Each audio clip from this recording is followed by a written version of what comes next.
मैंने अपनी बेटी को एक अलमारी में बंद कर दिया था। उस वक्त वो हंस रही थी। उसे लग रहा था ये बस एक खेल है, लेकिन किसी को नहीं पता था कि वो ताला पूरे 20 साल तक नहीं खुलेगा। 20 साल बाद मैं आखिरकार अपने गांव लौटा। इरादा था कि अपनी बेटी का ठीक से अंतिम संस्कार करूं, लेकिन जैसे ही मैं उस अलमारी के पास पहुंचा, अंदर से आवाज आई जैसे कोई मेरा इंतजार कर रहा हो। 20 साल पहले उसे बंद करके मैं अपनी पत्नी और बेटे के साथ गाँव छोड़कर शहर चला गया था। अब मेरा बेटा शादी करने वाला है। शुभ मुहूर्त निकालने के लिए हम एक ज्योतिषी के पास गए, लेकिन कुंडली देखते ही उसका चेहरा गंभीर हो गया। उसे कुछ गड़बड़ लगा। उसने पूछा कि क्या हमारा कोई और बच्चा भी है। उस सवाल ने दिल दहला दिया। मैंने पत्नी की तरफ देखा और उसके चेहरे पर घबराहट साफ थी। हम दोनों समझ गए कि बात किस ओर जा रही है। ज्योतिषी ने कहा कि शादी जैसे बड़े मौके पर पूरा परिवार होना चाहिए, वरना अनहोनी हो सकती है। उसने साफ चेतावनी दी कि अगर सब ठीक से नहीं हुआ तो ये शादी नहीं कुछ और बन सकती है। उसने कहा कि हमारी बेटी अभी भी कहीं है और वो घर वापस आना चाहती है। ये सुनकर सब कुछ उलझ गया, क्योंकि हमारे लिए वो तो 20 साल पहले ही मर चुकी थी। घर लौटने के बाद माहौल भारी था। बेटे की शादी एक अमीर और रसूखदार परिवार में तय हुई थी और ये रिश्ता पाना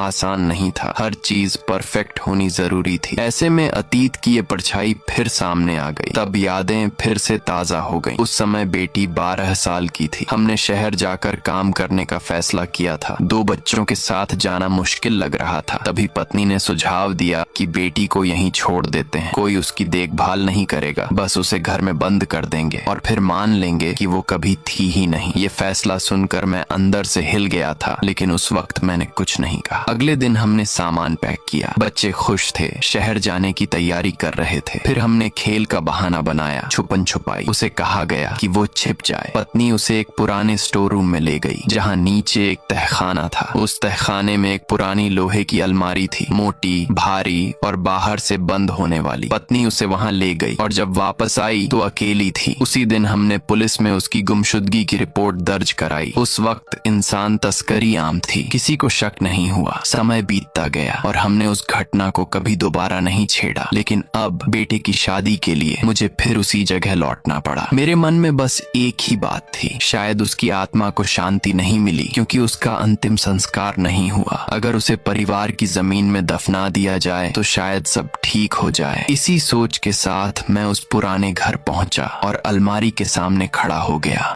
जब राजकुमारी का जन्म हुआ, उसी पल उसकी परछाई उसके शरीर से अलग हो गई और सभा में मौजूद सभी लोगों की परछाइयों को वहीं निगल गई। महल के सेवक डर के मारे भागने लगे, लेकिन कोई भी समय रहते बच नहीं पाया। तभी सही वक्त पर राजगुरु पहुंच गए। उन्होंने हाथ हिलाकर उस बेकाबू परछाई को फिर से काबू में कर लिया। पूरा महल उसे अपशकुनी राक्षस कहने लगा। उसके पिता, राजा और माँ रानी तक उसे मरवाना चाहते थे। तभी बड़ी राजकुमारी दौड़ती हुई आई और उसने उसे अपनी बाहों में कसकर पकड़ लिया। उसने अपनी जान की कसम खाकर उसकी जिंदगी की भीख मांगी। वादा किया कि वह उसे एक दयालु और संस्कारी राजकुमारी बनाएगी। आखिरकार राजा रानी मान गए, लेकिन उस दिन के बाद से उन्होंने उसे पूरी तरह ठंडेपन से ही रखा। वो लड़की नौकरों की तिरछी नजरों और नफरत के बीच बड़ी हुई। सिर्फ उसकी बड़ी बहन ही थी जो उसे बचाती और प्यार से पेश आती, लेकिन उसके दिल में धीरे धीरे हिंसा पनपने लगी थी। कई बार उसने सोचा कि जो नौकर उसे तंग करते हैं उन पर हमला कर दे, लेकिन बहन की खातिर खुद को रोक लेती और बाहर से शांत और आज्ञाकारी बनने का दिखावा करती। उसे लगता था कि वो हमेशा अपनी बहन के साथ रह पाएगी, लेकिन जब वह 15 साल की हुई तब दुश्मन देश की सेना ने बार बार सीमा पर हमला करना शुरू कर दिया। राजा ने एक फरमान जारी किया और बड़ी राजकुमारी की शादी राजनीतिक समझौते के तहत दुश्मन राज्य में तय कर दी। जिस दिन ये आदेश आया, उसने अपनी बहन का हाथ पकड़कर उसे जाने से रोका। उसने कहा कि वो दोनों कहीं छिप जाएं, लेकिन बड़ी बहन ने उसे समझाया कि ये सब दोनों देशों की शांति के लिए है। उसकी आंखों में दृढ़ता देखकर उसने समझ लिया कि बहन का फैसला उसके अपने डर से ज्यादा बड़ा है। वह बस चुपचाप उसे विदा होते देखती रही और मन ही मन उसकी सलामती की दुआ करती रही। लेकिन 1 साल बाद दुश्मन देश के दूत एक काले लकड़ी के बक्से में उसका शव लेकर आए। उसके हाथ पैर काट दिए गए थे, शरीर छोटे से ताबूत में सिकुड़ा हुआ था, चेहरा ढका हुआ और पूरा शरीर जख्मों से भरा था। ये कोई बीमारी से मौत नहीं थी। उसने हाथ लगाकर देखा तो बस खून और सड़ा हुआ मांस महसूस हुआ। उसी पल उसे सब समझ आ गया। उसकी बहन को बेरहमी से यातनाएं दी गई थीं। दूत झूठ बोल रहे थे कि उसकी मौत बीमारी से हुई, लेकिन उसके घावों पर साफ जानवरों के दांतों के निशान थे। गुस्से से पागल होकर उसने अपना हेयर पिन निकाला और दूतों पर टूट पड़ी, लेकिन रानी ने उसे समय रहते रोक लिया। उसी रात उसने अपने पिता की तलवार चुरा ली और बहन का बदला लेने का फैसला कर लिया। जब वह दूतों के ठिकाने के बाहर पहुंची तो अंदर से उनकी हंसी और बातें सुनाई दी। उसे पता चला कि उसकी बहन को लोहे के पिंजरे में बंद कर दिया गया था और पूरी रात जंगली भेड़ियों के बीच छोड़ दिया गया था। ये सुनकर उसने तुरंत हमला नहीं किया, बल्कि पलटकर सीधे राजसभा की ओर चल पड़ी। वहाँ राजा अपने मंत्रियों के साथ रणनीति पर चर्चा कर रहे थे। सभी दुश्मन की बर्बरता से गुस्से में थे और युद्ध की बात कर रहे थे। तभी उसने दरवाजा खोलकर प्रवेश किया और खुद को बहन की जगह उस राजनीतिक विवाह के लिए प्रस्तुत कर दिया, ताकि युद्ध से जनता को बचाया जा सके। पूरी सभा हैरान रह गई। पहली बार राजा ने अपनी उस बेटी को गौर से देखा जिसे वह हमेशा अपशकुनी मानता था। उसने उसकी तारीफ भी की, लेकिन कोई नहीं जानता था कि उसका ये फैसला देश के लिए नहीं, बल्कि अपनी बहन के खून का बदला लेने के लिए था। कुछ दिनों बाद उसने दुल्हन का जोड़ा पहना और दुश्मन राजा के शिविर में पहुंची। दुश्मन राजा आराम से अपने आसन पर बैठा था। उसकी प्रिय रखैल उसके पास लेटी हुई थी और वही भेड़िया जिसने उसकी बहन को मारा था उसके पैरों के पास बैठा था। रखैल ने उसे देखते ही मजाक उड़ाया, कहा कि ये तो बस खुद चलकर आई हुई शिकार है, और उसने इशारा किया तो भेड़िया उस पर झपट पड़ा। लेकिन उसके चेहरे पर डर नहीं था, सिर्फ बदले की आग थी। जैसे ही भेड़िया उस पर झपटा, उसने तुरंत अपना हेयर पिन निकाला और सटीक निशाने से उसके गले में घोंप दिया। भेड़िया दर्द से चिल्ला उठा। उसकी आंखों में अविश्वास था, जैसे उसे यकीन ही न हो कि एक लड़की ने उसे इस तरह मात दे दी।